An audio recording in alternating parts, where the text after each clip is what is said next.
Hi, this is Dan with Engadget, and today we're taking a look at Samsung's ATIV Tab. Now this is the device that Samsung's decided not to bring to the United States because it feels there might be some confusion between Windows 8 and Windows RT, which is what this device runs.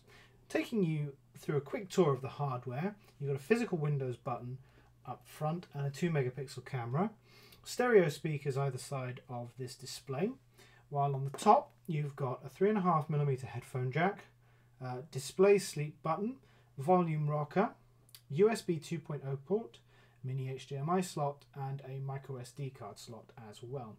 On the underside you've got a dock connector, two little latches for the dock which are currently blanked in if you choose not to go for the accessory, and the power port. Turning it on brings you to the Windows RT home screen.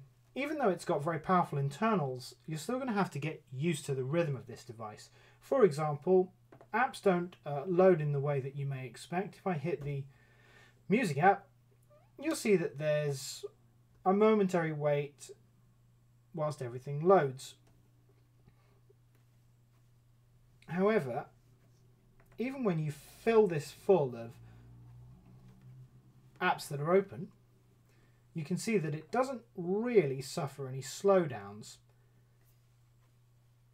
One of the great things about this device was that we got 12.5 hours worth of battery life out of its internals during our standard rundown test, and if we turn the brightness down even further and turned things like Wi-Fi off, we think we could have probably pushed that possibly for an extra hour.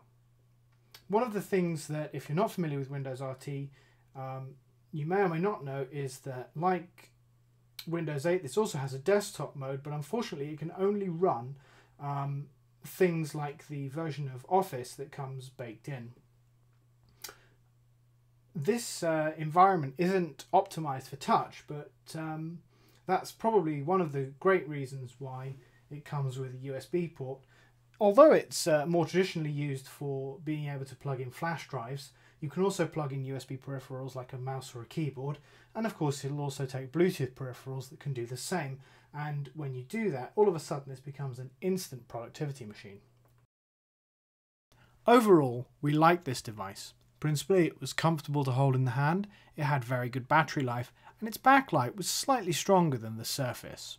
On the downside, it carries all of the same baggage that the Surface RT does, namely Windows RT is a brand new operating system and app support just isn't there yet.